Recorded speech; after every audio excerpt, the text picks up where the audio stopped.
Assalamualaikum dan salam sejahtera. Anda bersama saya Hafiz Tolsa dan ini Pastikan Sahih 22 Julai 2022.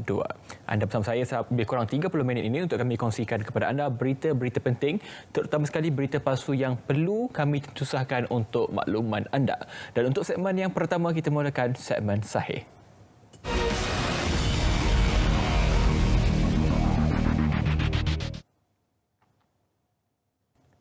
Polis Diraja Malaysia PDRM telah mengesan satu iklan di media sosial yang mempromosikan jualan keahlian dan lambang kris ahli kehormat Persatuan Bekas Polis Malaysia.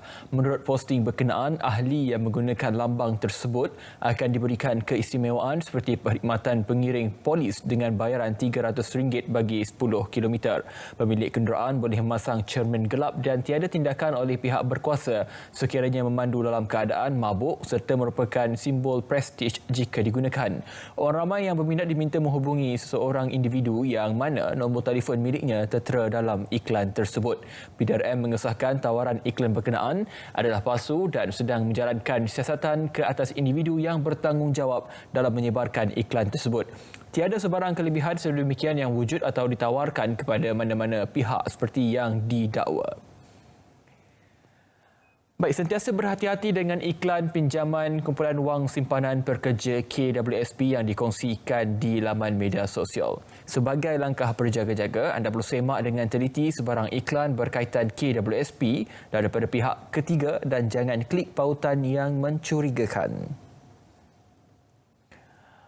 Baik, seterusnya kami kongsikan satu infografik yang disediakan oleh Jabatan Penerangan Malaysia ataupun JAPAN berkenaan dengan adakah anda pembeli sedar mengenai kesahihan maklumat dan keselamatan data pribadi?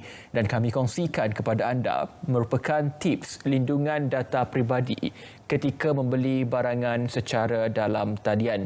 Ini adalah tips yang kami kongsikan kepada anda dan anda perlu ikut kepada tips yang disediakan oleh Jabatan Penerangan ini supaya anda tidak tertipu sekiranya anda melakukan pembelian secara dalam talian. Baik, dalam pada itu juga peniaga diingatkan tidak sesekali melakukan perubahan harga yang tidak seiring dengan kenaikan kos ditanggung dan perlu munasabah dalam membuat sebarang perubahan harga jual supaya tidak membebankan pengguna. Ini juga turut dikongsikan oleh Jabatan Penerangan Malaysia berkenaan dengan peniaga yang diingatkan supaya tidak menukar atau melakukan perubahan harga jualan barang yang telah ditetapkan oleh pihak berkuasa. Baik, seterusnya ini dikongsikan oleh Jabatan Kemajuan Islam Malaysia JAKIM berkenaan dengan pelakuan jenayah. Ada 3 faktor pelakuan jenayah syariah dalam kalangan remaja. Apakah 3 yang dimaksudkan dan ini kami kongsikan kepada anda yang tertera di kaca TV ketika anda ketika ini, iaitu yang pertama, kurang kasih sayang dan perhatian ibu bapa. Maka ibu bapa berperanan dalam memberikan kasih sayang serta perhatian sepenuhnya kepada anak-anak. Dan kedua adalah pengaruh rakan sebaya dan ketiga yang menjadi perkara yang cukup mustahak ketika ini adalah pengaruh media massa maupun media sosial. Jadi 3 perkara ini perlu diberikan perhatian khususnya ibu bapa kepada anak-anak, khususnya anak-anak yang sedang membesar meningkat kepada usia remaja ketika ini. KBS telah membangunkan sistem eMyInt atau Malaysian Youth Index. Sistem bersepadu yang merekodkan maklumat program pembangunan belia bagi membolehkan golongan ini mendapatkan maklumat untuk menyertai program-program yang bersesuai.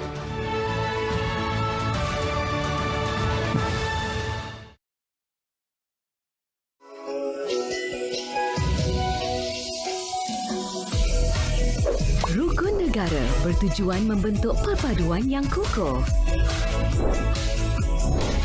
Satu daripada bahagian rukun negara menggariskan objektif masyarakat Malaysia yang mahu dibentuk. Mencapai perpaduan yang lebih erat dalam kalangan seluruh masyarakat. Memelihara satu cara hidup demokratik.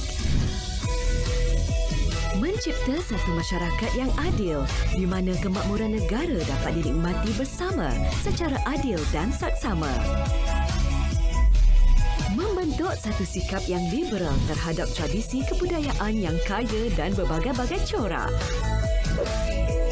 dan membina sebuah masyarakat progresif yang akan menggunakan sains dan teknologi moden.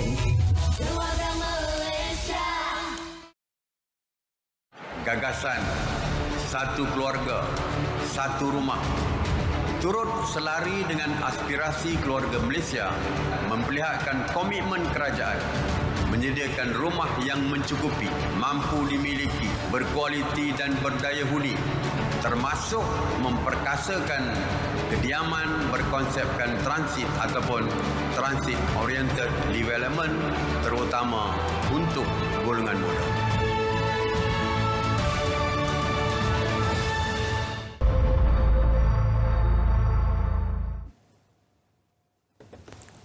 Baik, bertemu kembali dalam Pastikan Sahih dan seperti biasa pada Jumaat untuk segmen yang kedua kita akan fokuskan kepada sudut pandang dan semua sedia maklum bahawa kebelakangan ini berlaku peningkatan harga barang serta kejadian ataupun perkara inflasi yang tidak dapat dielakkan kerana ia merupakan satu perkara yang bukan sahaja melanda negara kita Malaysia tetapi sebenarnya melanda satu dunia khususnya akibat daripada pandemik COVID-19 dan beberapa faktor lain seperti perang dan sebagainya yang berlaku antara Rusia dan juga Ukraine. Namun apa yang dilakukan oleh pihak kerajaan ketika ini adalah bersifat lebih pantas daripada biasa apabila menubuhkan satu pasukan khas iaitu Jihad Perangi Inflasi yang telah dipersetujui untuk ditubuhkan melalui satu mesyuarat kabinet yang telah pun dipimpin ataupun dipengerusikan oleh Yang Berhormat Menteri Kekom Sendiri Tan Sri Anwar Musa sebagai pengerusi dan melakukan sidang media sebanyak 2 kali seminggu dalam memastikan bahawa rakyat mendapat maklumat yang tepat berkenaan dengan keadaan semasa khususnya berkaitan dengan inflasi. Dan pada hari ini kita ingin bercakap bersama dengan Profesor Emeritus Dr. Bajoya Badai, Sekolah Siswazah Perniagaan Universiti Tun Abdul Razak. Dalam kita bercakap berkenaan dengan bagaimana kita ingin melihat bahawa satu jawatankuasa khas ini, Jihad Tangani Inflasi yang menunjukkan dan juga satu bukti bahawa kerajaan bersedia untuk berdepan dengan keadaan-keadaan seperti ini. Dan soalan pertama Prof, kalau boleh kita mulakan. Terima kasih Prof kerana bersama kami. Dan persoalan yang paling penting, apakah impak atas penubuhan pasukan khas Jihad Inflasi ini kepada usaha mengawal harga barang dan makanan dalam negara? Kita melihat ada isu yang dikatakan bahawa penubuhan ini seakan-akan bertindih dengan beberapa penubuhan sebelum ini, dan bagaimana Prof melihat implikasi terhadap penubuhan pasukan khas ini, Prof? Terima kasih. Bismillahirrahmanirrahim. Sebenarnya kerajaan menganggap bahawa inflasi adalah sama serius dengan kesan COVID-19. Jadi kerajaan menubuhkan pasukan khas Jihad ini sama bentuknya seperti pasukan yang menangani COVID, yang mungkin mempunyai bilik perang untuk mengawal keadaan inflasi setiap detik dan kemudian akan melakukan mesyuarat tiap-tiap 2 kali seminggu, laporan tiap-tiap 2 kali seminggu hari Isnin dan hari Khamis. Dan kepada rakyat ini akan dilihat sebagai satu bukti betapa seriusnya niat kerajaan untuk menangani inflasi ini. Dan perkataan jihad digunakan, jihad merupakan satu usaha yang bersungguh-sungguh dan selalu dikaitkan dengan perang. Jadi ini satu perang inflasi. Kita bukan memerangi peniaga-peniaga, kita memerangi harga yang naik. Dan kenaikan harga ini nampaknya naik dengan deras. Hari ini diumumkan untuk bulan Jun 3.4% kadar inflasi, meningkat dari 3.1% bulan Mei, 2.8% pada bulan Mei. Dan jadi kalau kita lihat kebanyakan perkara berkait dengan inflasi ini, inflasi adalah berkait dengan kos sara hidup, daripada sewa rumah, pengangkutan, dan yang paling besar makanan. Makanan adalah kos yang telah meningkat dengan banyak, dan kenaikan kos makanan ini disebabkan oleh perubahan kelakuan pengguna. Jadi kalau kelakuan pengguna boleh diatur dengan melalui pendedahan dan komunikasi, mungkin kita dapat mengatasi inflasi secara psikologi. Ya, baik Prof. Kalau kita lihat apa yang Prof katakan, inflasi itu penting berlaku di seluruh negara, dan kita melihat bahawa Malaysia ini antara negara yang terkawal sekitar 2.8%, dan kalau kita dapat lihat juga kerajaan telah memperuntukkan 77 bilion malah lebih untuk tahun ini saja untuk barangan tertentu. Namun ada juga pertikaian bahawa kebanyakannya orang mempersoalkan tentang keberkesanan perkara ini, dan kita lihat bahawa kerajaan telah menetapkan bahawa sidang media dilakukan sebanyak 2 kali sehari, dan itu sudah tentu jelas memberikan capaian maklumat yang tepat kepada rakyat. Namun apakah lagi jaminan bahawa pasukan khas jihad ini sebenarnya mampu untuk menyelesaikan isu inflasi ini, sekurang-kurangnya dapat mengurangkan impak yang diterima oleh rakyat secara keseluruhannya, Prof? Okey, macam kita sebut tadi bahawa kesan yang paling besar dialami oleh isi rumah di Malaysia ialah kesan kenaikan harga makanan. Dan misalnya harga ayam telah meningkat lebih daripada 16%. Itu ayam merupakan komponen penting protein bagi pengguna di Malaysia, 45%. Jadi kalau kita boleh menangani harga ayam, satu kesan psikologi yang besar. Contohnya, begitu juga kita tengok minyak masak. Minyak masak walaupun harganya terkawal tapi tidak wujud di pasaran. Jadi kita memerlukan data-data mikro, dan pasukan jihad ini akan beroperasi 24 jam dan 7 hari seminggu, menerima aduan, menerima maklum balas, memberi maklum balas balik, dan memberikan maklumat yang kemas kini bagi memastikan bahawa isi rumah tidak merasa panik dan tidak akan melakukan tindakan-tindakan tergesa-gesa yang boleh menyebabkan harga akan semakin naik misalnya. Baik Prof, kalau kita lihat juga pastinya pasukan khas yang ditubuhkan ini adalah bersedia untuk berdepan dengan cabaran. Kalau kita melihat sebagai rakyat Marahin ini, apakah antara cabaran yang pada Prof melihat ini cabaran yang pasukan khas jihad ini perlu hadapi supaya keadaan kembali stabil dan sebagainya? Dan kalau kita lihat juga Prof, antara mereka yang menganggotai pasukan khas jihad ini, bagaimana Prof melihat bahawa mereka ini adalah daripada kementerian serta individu-individu yang sememangnya layak untuk berada dalam pasukan khas jihad ini, Prof? Okay, pasukan khas jihad ini dianggotai oleh 5 orang menteri kanan, menteri keuangan, menteri pertanian, menteri perdagangan dalam negeri, dan kemudian menteri di Jabatan Perdana Menteri dan Ketua Setiausaha Negara. Jadi dia merupakan satu pasukan yang sangat hebat dari segi pimpinannya. Cuma kita nak lihat dari segi pelaksanaannya, bagaimana jawatan kuasa jihad ini boleh memberikan maklum balas yang cepat dan membuat tindakan yang cepat. Contohnya, kalau kita lihat bagaimana isu harga ayam, mana kita nampak bahawa ada berlaku beberapa perkara yang di dalam pasaran seolah-olah penternak ayam ingin berperang dengan kerajaan misalnya. Dan kita tengok hari ini, apabila keadaan telah reda, sebenarnya harga ayam pada bulan Julai menurun kembali. Dan kita akan lihat bahawa ini akan ditunjukkan dalam kadar inflasi pada bulan Julai nanti, bahawa harga yang menurun. Dan kalau kita boleh lakukan perkara yang sama untuk beras, untuk sayur-sayuran, untuk buah-buahan, minyak dan sebagainya, kita boleh melihat bahawa kadar inflasi akan menurun. Di masa yang sama, jawatan kuasa ini perlu melihat kesan subsidi. Adakah subsidi itu sampai kepada kumpulan sasar? Bagaimana subsidi ini boleh diagihkan semula misalnya? Baik Prof, kalau kita melihat juga penubuhan jawatan kuasa ini pastinya adalah bertujuan untuk menyelesaikan sesuatu masalah yang berlaku pada ketika itu. Misalnya pasukan khas jihad inflasi ini ditubuhkan untuk menangani inflasi dalam negara. Dan dalam soal ini wujud persoalan bahawa had kuasa yang terletak di dalam setiap pasukan khas itu. Bagaimana Prof melihat bahawa pasukan khas ini walaupun ada keterbatasan kuasa dan sebagainya, kerana ketentuan ataupun keputusan besar itu perlu ditentukan di peringkat kabinet yang lebih berkuasa kuasa. Namun dalam soal ini Prof, bagaimana Prof melihat bahawa kebatasan kuasa untuk pasukan khas jihad ini dalam memastikan bahawa usaha yang dilakukan ini capai kepada matlamat penubuhan ini Prof?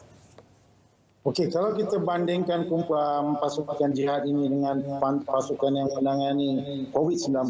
Pasukan yang menangani COVID-19 itu pada asalnya diketuai oleh ketua kementerian. Kemudian baru menteri datang. Jadi walaupun kuasanya terhad di jawatan kuasa itu sendiri, tetapi dia mendapat kuasa baru melalui endorsement daripada Perdana Menteri dan Kabinet. Dan apabila SOP diperkenalkan, dia diketatkan dan dipantau pelaksanaannya oleh polis diraja dan sebagainya. Jadi kita mengharapkan bahawa pasukan jihad ini juga akan melakukan perkara yang sama, menentukan beberapa polisi SOP dan sebagainya yang akan diendos oleh Perdana Menteri dan pasukan kabinetnya, dan kemudian dilaksanakan dan dipantau oleh pasukan keselamatan. Baik Prof, kalau kita lihat juga ini sementara ini mungkin soalan bonus kepada Prof, sementara Prof menyebut tentang subsidi dan sebagainya. Yang baru-baru ini Yang Berhormat Perdana Menteri telah pun menyebut di hari pertama persidangan Parlimen baru-baru ini menyebut bahawa apa yang menjadi cabaran pihak kerajaan ketika ini adalah bagaimana untuk mengagihkan subsidi kepada mereka yang selayaknya, dan kajian-kajian akan dilakukan. Dalam soal ini, pada pandangan Prof, adakah ini usaha sebenarnya yang boleh membantu untuk memastikan bahawa pasukan khas jihad ini dapat mencari punca yang sebenarnya kepada permasalahan yang berlaku, dan bagaimana dari sudut ekonomi yang Prof boleh kongsikan kepada kita penonton pastikan saya hari ini Prof? Kita perlu menangani inflasi ini dari dua hala, dari segi mengurangkan harga dan dari segi meningkatkan pendapatan. Dan peningkatan pendapatan itu termasuk meningkatkan subsidi. Kita berbelanja 77 bilion setakat tahun ini, dan mungkin akan melewati 80 bilion. Kalau kita bagikan dia dengan penduduk Malaysia 32 juta, secara purata, secara per kapita, setiap kita menerima RM2,600 subsidi dari kerajaan. Dan ini sangat tidak maknanya berkesan, kerana 60% daripada kumpulan yang hari ini menerima faedah subsidi ini tidak memerlukannya. Contohnya, kita berbelanja lebih 35 bilion dalam subsidi minyak kereta kenderaan. Kalau ini boleh diagihkan semula, dihapuskan subsidi itu dan diagihkan terus kepada kumpulan memerlukan, dia boleh memberikan bantuan tambahan seperti bantuan makanan bagi kumpulan-kumpulan yang memerlukan, yang hari ini merasakan keperitan untuk memenuhi kecukupan hidup misalnya. Prof, kalau kita lihat juga kebelakangan, bukan kebelakangan ini saja, sebenarnya setiap tahun dalam 2-3 kali akan berlaku isu-isu kenaikan harga barang, kenaikan inflasi dan sebagainya. Adakah Prof melihat keadaan yang berlaku hari ini akan berakhir dalam tempoh terdekat, dan sekiranya berakhir, adakah wajar sekiranya pasukan khas ini dibubarkan atau perlu dikekalkan untuk sentiasa bersedia dengan keadaan-keadaan yang akan datang ini Prof? Okey, saya berharap bahawa pasukan jihad ini akan berterusan. Mungkin dari segi skillnya boleh berubah, diperkecilkan apabila keadaan telah dalam kawalan. Tetapi sebenarnya saya yakin juga bahawa harga akan menurun, khususnya harga barang makanan.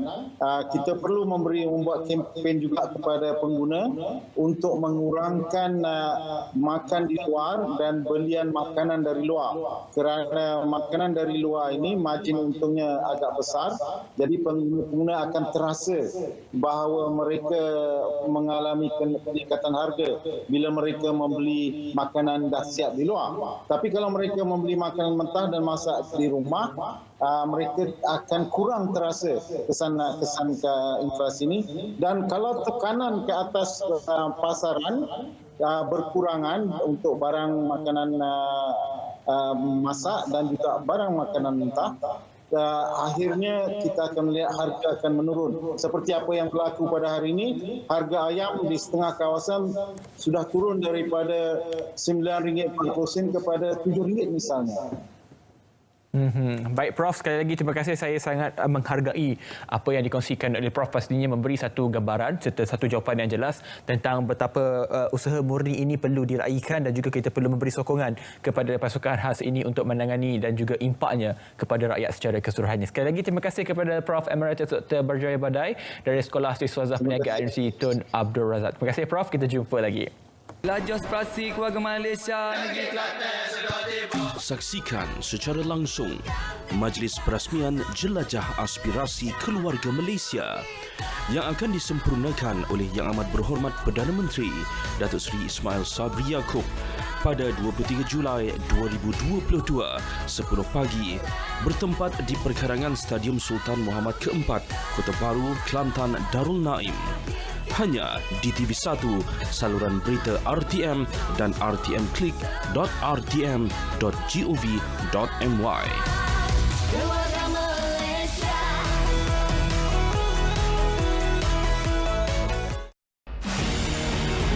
Kita sekarang sedang berbicara soal Sulu ni, tuntutan Sulu ni. Maukah kita berbincang dan sedang perbincangan itu berjalan, tak tahulah apa yang akan dikatakan, maka terserahlah strategi kerajaan untuk berbuat itu dan ini, dan maka akan adalah kritikan terhadap tindakan kerajaan yang akan dibuat itu ataupun yang telah dibuat, maka pihak yang satu lagi boleh membacanya. Apakah itu tidak akan merosakkan kepentingan kerajaan di dalam prosiding litigasi tersebut? Maukah kita tunjuk strategi kita kepada dunia? First rule of litigation is the element of surprise. First rule of war pun serupa. Ini kita sedang mempertahankan kedaulatan kita yang ahli-ahli yang berhormat komplain ni, kita tak mempertahankan. Kita sedang mempertahankan dan kita nak dendahkan strategi kita kepada orang lain. Maukah kita berbuat begitu? Adalah menjadi tanggungjawab saya untuk tidak membenarkan perkara ini.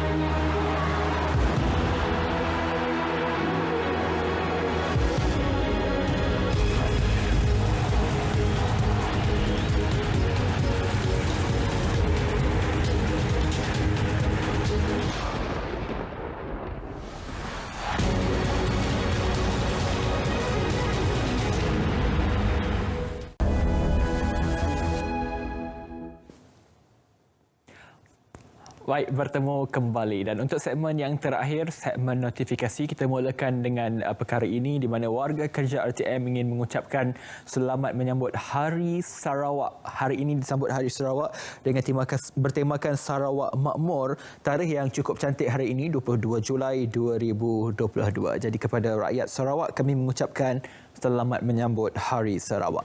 Baik, seterusnya jelajah aspirasi keluarga Malaysia kini melebarkan sayapnya dan terus menjelajah ke pantai timur dan kini akan berlangsung di perkarangan Stadium Sultan Muhammad Keempat, Kota Baru, Kelantan, Darul Naim, di mana secara langsung perasmian akan disiarkan secara langsung selepas Selamat Pagi Malaysia esok pada jam 10 pagi yang akan disempurnakan oleh Yang Amat Berhormat Perdana Menteri Malaysia Datuk Seri Ismail Sabri bin Yaakob. Dan seterusnya pelancaran Bulan Kebangsaan dan Kibar Jalur Gemilang 2022.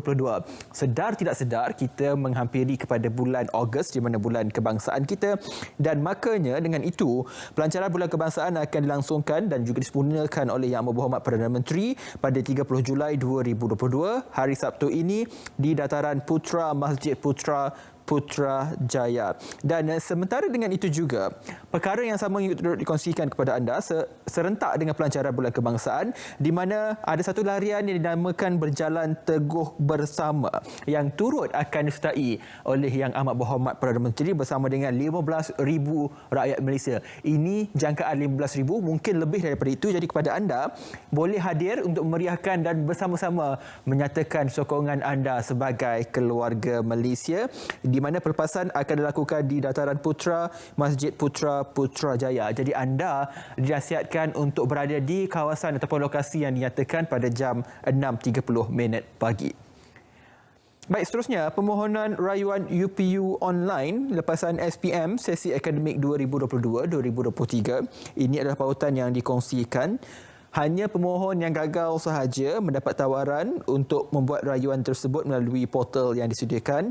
Rayuan ke Kolej Komuniti KK dan Institut Latihan Kemahiran Awam ILKA adalah melalui institusi tersebut dan bukan melalui UPU online.